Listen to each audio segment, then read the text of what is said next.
नमस्कार, सुबह के 9 बजे हैं और हम आपके लिए लेकर आए हैं सुबह 9 बजे की 9 बड़ी खबरें। और आज हम आपको दिखाएंगे प्रधानमंत्री मोदी ने ममता बनर्जी को क्यों चेतावनी दी और हाईकोर्ट ने दिल्ली सरकार को क्यों फटकार लगाई, और अयोध्या की ऐसी तस्वीर जो आपने आज से पहले कभी नहीं देखी होगी।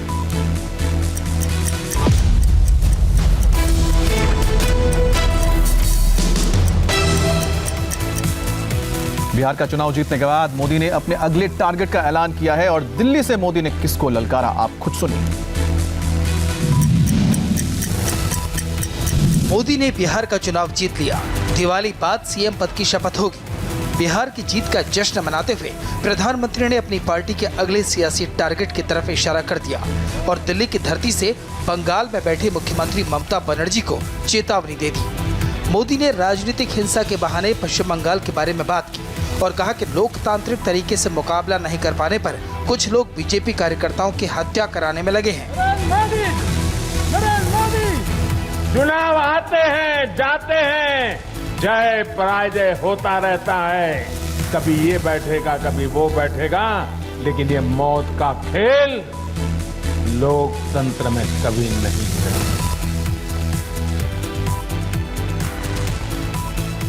और मौत का खेल खेल करके कोई मत नहीं पा सकता है, ये जरा दीवार पर लिखे हुए शब्द पढ़ लेना। देश के कुछ हिस्सों में उनको लगता है कि भारतीय जनता पार्टी के कार्यकर्ताओं को मौत के घाट उतार करके वे अपने मंसूबे पूरे कर लेंगे। मैं उन सबसे आग्रहपूर्वक समझाने का प्रयास भी करता हूं। मुझे चेतावनी देने की जरूरत नहीं है, क्योंकि वो काम जनता जनार्दन करेगी।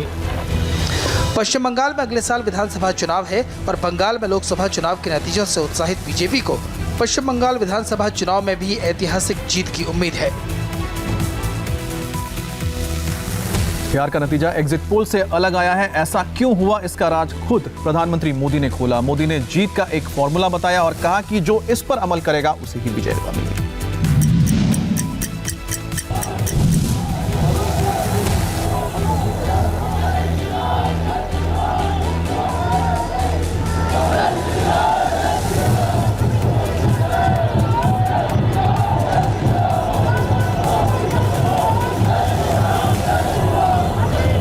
बिहार की जीत का जश्न मनाने जैसे ही प्रधानमंत्री नरेंद्र मोदी का काफिला बीजेपी दफ्तर पहुंचा, फूल बरसने लगे और दिल्ली के आसमान में गगनभेदी नारों की गूंज सुनाई पड़ने लगी।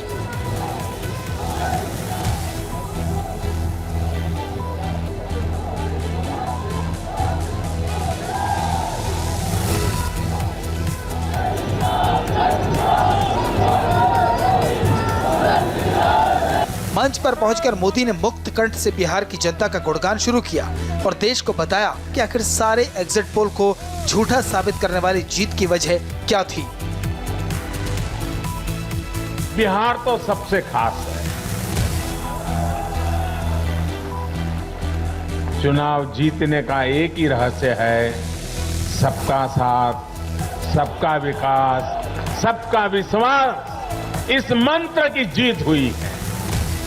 मैं बिहार के अपने भाइयों और बहनों को उनसे कहूंगा, आपने एक बार फिर सिद्ध किया है कि बिहार क्यों लोकतंत्र की जमीन कहा जाता है। अब सेवा का मौका उसी को मिलेगा जो देश के विकास के लक्ष्य के साथ ईमानदारी से काम करेगा। बीजेपी के पास साइलेंट वोटर्स का एक ऐसा वर्ग है जो उसे बार बार वोट दे रहा है, निरंतर वोट दे रहा है। ये साइलेंट वोटर्स हैं देश की माताएं, बहनें, महिलाएं, देश की नारी शक्ति। परिवार की पार्टियां या परिवारवादी पार्टियां लोकतंत्र के लिए सबसे बड़ा खतरा है। दुर्भाग्य से देश की एक राष्ट्रीय स्तर की पार्टी अनेक दशकों तक देश में नेतृत्व करने वाली पार्टी वो भी एक परिवार के चुंगाल में फंस गई। बिहार का गुणगान करते हुए मोदी ने यह भी कहा कि अपने काम की वजह से मणिपुर से लेकर गुजरात तक और लद्दाख से लेकर तेलंगाना तक पूरे देश में बीजेपी का परचम लहरा रहा है। बिहार की अगले सीएम पर अटकलों का बाजार गर्म है और पीएम मोदी ने इस पर से जो सस्पेंस है उससे पर्दा हटा दिया। न कोई शक न कोई कंफ्यूजन। बीजेपी कार्यकर्ताओं के साथ जीत का जश्न मनाते हुए प्रधानमंत्री मोदी ने साफ कर दिया कि नीतीश कुमार ही एनडीए की तरफ से सीएम पद की शपथ लेंगे। एनडीए की 125 सीटों में से सबसे ज्यादा 74 सीटें बीजेपी को मिली हैं। जेडीयू से काफी ज्यादा सीटें आने के सवाल पर यह लगने लगा कि क्या बीजेपी अपना मुख्यमंत्री ला सकती है, लेकिन अब प्रधानमंत्री, बिहार के उप मुख्यमंत्री और बीजेपी के बिहार चुनाव प्रभारी ने भी बीजेपी का पक्ष क्लियर कर दिया। हम सभी भाजपा के कार्यकर्ता नीतीश जी के नेतृत्व में एनडीए के कार्यकर्ता हर बिहारवासी के साथ इस संकल्प को सिद्ध करने में कोई कसर बाकी नहीं रखेंगे। जब ये स्पष्ट एक बार नहीं 50 बार कहा जा चुका है और ये किसको कितनी संख्या होगी इसका कोई महत्व नहीं है। जब हमने तय किया उस समय ये नहीं था कि बीजेपी को ज़्यादा संख्या आएगी तो या जदयू को ज़्यादा संख्या आएगी। पहले ही हमारे शीर्षस्थ नेता आदरणीय मोदी जी ने ये स्पष्ट कर दिया था कि ये चुनाव नीतीश जी के नेतृत्व में लड़ा जाएगा। उसमें और थोड़ी स्पष्टता हमारे राष्ट्रीय अध्यक्ष नड्डा जी ने लाई जब उन्होंने कहा किसकी सीटें कितनी आती है इससे कोई सारोकार नहीं होगा, कम आए या ज़्यादा आए सीटें नीतीश जी ही मुख्यमंत्री बनेंगे। अब इक्का दुक्का कार्यकर्ता कोई मांग कर देते हैं तो उसको पार्टी की मांग नहीं मानी जानी चाहिए। सीएम नीतीश ही बनेंगे ये तो तय है, लेकिन इसकी शपथ कब होगी अभी इसका ऐलान नहीं हुआ। दिल्ली में कोरोना ने पुराने सारे रिकॉर्ड तोड़ दिए। कोरोना मामले में इस लापरवाही पर कोर्ट ने सरकार को फटकार भी लगाई। राजधानी दिल्ली में कोरोना बहुत खतरनाक स्पीड से फैल रहा है। कोरोना के नए केस के मामले में दिल्ली ने महाराष्ट्र और केरल को भी पीछे छोड़ दिया है। इसकी एक वजह त्योहारों के मौकों पर बाजारों में जुटने वाली भीड़ है। सोशल डिस्टेंसिंग की खुलेआम धज्जियां उड़ाई जा रही हैं और मास्क का तो कुछ अता पता ही नहीं है। दिल्ली के बाजारों में हो रहे कोरोना के खिलवाड़ का बेहद डराने वाला नतीजा सामने आया है। दिल्ली में पिछले 24 घंटे में कोरोना के 8,593 नए केस सामने आए हैं, जबकि पिछले 24 घंटे में 85 लोगों की मौत भी हुई है। कोरोना जितनी तेजी से लोगों को अपनी गिरफ्त में ले रहा है, उस पर दिल्ली हाई कोर्ट ने भी चिंता जताई है और दिल्ली की सरकार को फटकार लगाई है। कोर्ट ने कहा कि दिल्ली में कोरोना तेजी से फैल रहा है और सरकार सब कुछ अनलॉक कर रही है। पब्लिक गैदरिंग में 200 लोगों को मंजूरी दी जा रही है। सरकार के पास इससे निपटने की कोई रणनीति है या नहीं? पिछले 2 हफ्तों में सरकार ने कोरोना को रोकने के लिए क्या कदम उठाए हैं, उसका हिसाब दें। देश के सबसे बड़े अस्पताल एम्स के डायरेक्टर रणदीप गुलेरिया ने भी माना है कि राजधानी में कोरोना की स्थिति बेहद विस्फोटक दौर में है। There is a need to be extra careful in Delhi, and what it means is that Delhi वालों को और ज्यादा सतर्क रहने की जरूरत है। इसका मतलब यह है कि हम भीड़ भाड़ से दूर रहें।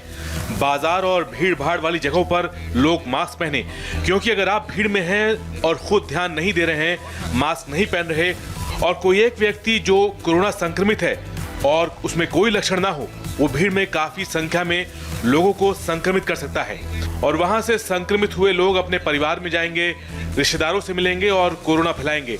इसे ही सुपर स्प्रेडिंग इवेंट कहते हैं। spread the disease. So you can have what we call super spreading events. Corona मामले पर दिल्ली हाईकोर्ट में अब अगली सुनवाई 19 नवंबर को होगी। इस बार दिवाली पर अयोध्या में ऐसी भव्य तैयारी की गई है जैसा आपने इससे पहले कभी नहीं देखा और इस मौके पर मुख्यमंत्री योगी आदित्यनाथ खुद अयोध्या जा रहे हैं।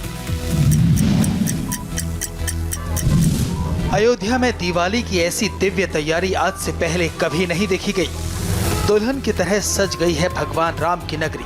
कल खुद मुख्यमंत्री योगी आदित्यनाथ अयोध्या जाएंगे और कल ही छोटी दिवाली के मौके पर 5,51,000 दिए जलाए जाएंगे। पर्यटकों के स्वागत में 51 स्वागत द्वार तैयार किए गए हैं जो दूधिया रोशनी से नहा रहे हैं।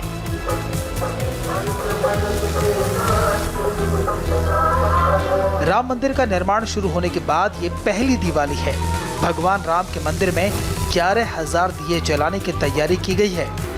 राम की पैड़ी से लेकर सरयू के सभी घाटों को दियों से सजाया जा रहा है। अयोध्या की सभी धार्मिक इमारतों को सतरंगी रोशनी से सजा दिया गया है। 13 नवंबर को मुख्यमंत्री योगी आदित्यनाथ सबसे पहले राम कथा पार्क जाएंगे। राम, लक्ष्मण और सीता का किरदार निभाने वाले कलाकारों का स्वागत करेंगे। इसके बाद भगवान राम का राज्याभिषेक होगा। सरयू में आरती होगी और घाटों पर दिए जलाए जाएंगे। फिर योगी आदित्यनाथ राम मंदिर में आरती भी करेंगे। ये सारी तैयारियां इसलिए की गई हैं ताकि इस इवेंट को Guinness book of world records में जगह मिल सके और दुनिया के पर्यटन मानचित्र पर अयोध्या का नाम स्थापित किया जा सके। महाराष्ट्र में एमएनएस की गुंडागर्दी का एक नया वीडियो सामने आया है और गुंडागर्दी का यह वीडियो खुद राज ठाकरे के गुंडों ने बनाया।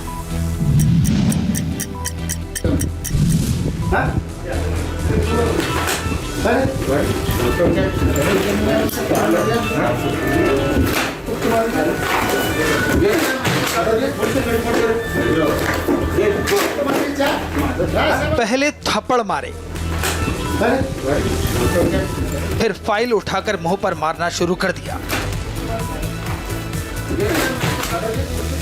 महाराष्ट्र में एमएनएस की गुंडागर्दी की नई फिल्म रिलीज हुई है। तस्वीरें बुल्ढाणा की हैं। एमएनएस का जिला अध्यक्ष अपने कार्यकर्ताओं के साथ रजिस्ट्रार ऑफिस पहुंचा और अफसर की पिटाई शुरू कर दी। किसान बहुत परेशान है। इस मुद्दे को लेकर एमएनएस का जिला अध्यक्ष होने के नाते मैंने राहत साहब के आदेश का पालन किया। साहब ने कहा है पहले हाथ जोड़कर काम कराओ, ना माने तो हाथ तोड़ो। मारपीट करने वाले एमएनएस के नेता पर अब तक कोई कार्रवाई नहीं हुई है।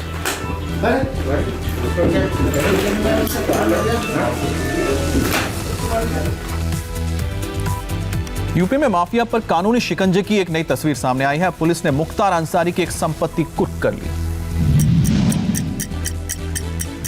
सुनो सुनो सुनो, उत्तर प्रदेश गिरोहबंद एवं समाज विरोधी क्रियाकलाप अधिनियम के तहत अभियुक्त गढ़ सरजील उर्फ रजा, अनवर शहजाद तथा आफसा अंसारी की मौजा फतेपुल्ला स्थित भूमि को कुर्क किया जा रहा है।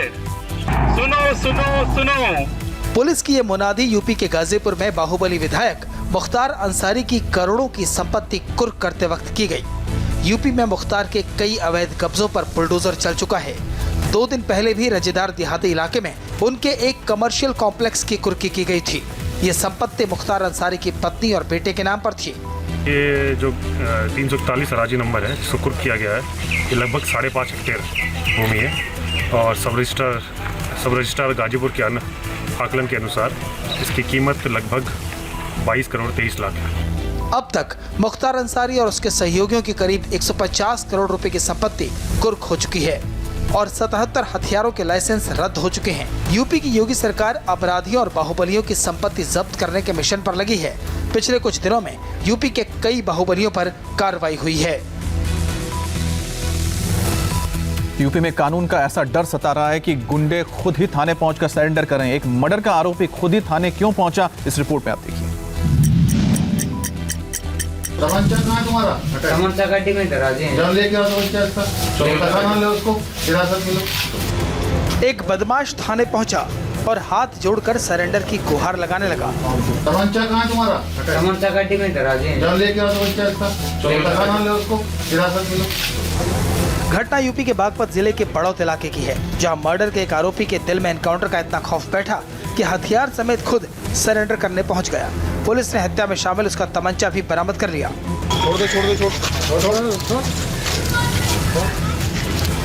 यूपी के बड़ौत के बावली की पट्टी मोहल्लू इलाके में कुछ दिन पहले शिवम और फोर्ड नाम के एक शख्स की गोलियों से भूनकर हत्या कर दी गई। पुलिस ने हत्या के आरोप में 3 लोगों को गिरफ्तार किया और मुख्य आरोपी मोनित फरार हो गया। लेकिन जब उसे अपने एनकाउंटर का डर सताने लगा तो परिवार के साथ पुलिस स्टेशन पहुंच गया और सरेंडर कर दिया। अपने परिजनों के संग थाना प्रांगण में आज उसने आत्मसमर्पण किया है और उसने इस भय से आत्मसमर्पण किया है कि कहीं पुलिस उसको एनकाउंटर में मार न गिराए। पिछले 2 महीने में बागपत के एसपी अभिषेक कुमार के निर्देशन में 40 से ज्यादा एनकाउंटर हो चुके हैं, जिसमें बड़े से बड़े शातिर अपराधी को मुठभेड़ के बाद गिरफ्तार किया गया है। हरियाणा के फतेहाबाद में एक परिवार में मृत मिलने के वजह से हड़कंप मचा हुआ है, क्योंकि घर में सभी मृत पाए गए हैं और मौत की वजह का अब तक खुलासा नहीं हो पाया है। घर में एक साथ 3 शव मिलने से सनसनी। पति पत्नी और 1.5 साल की बेटी का शव मिला।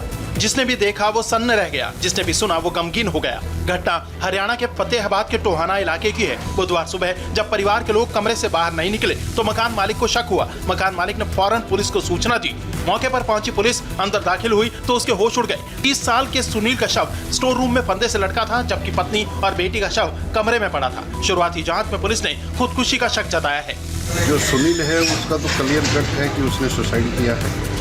बाकी अभी एफएसएल टीम हमारी मौके पर आई है और वो जांच कर रहे हैं। उसके बाद जो है इनका पोस्टमार्टम कराएंगे और जैसी भी सूरत होगी वैसी कार्रवाई। सर कोई चोट के निशान नहीं मिले सर किसी बच्चे? नहीं, अभी जाहिर तौर पर कोई ऐसा चोट का निशान नहीं है। मृतक सुनील भिवानी के देवसर गांव के रहने वाले थे और 4 महीने पहले ही पत्नी और बेटी के साथ किराए के मकान में शिफ्ट हुए थे। और दिवाली से पहले वित्त मंत्री निर्मला सीतारमण क्या कोई बड़ा तोहफा दे सकती हैं? आपको बताएंगे ब्रेक के बाद।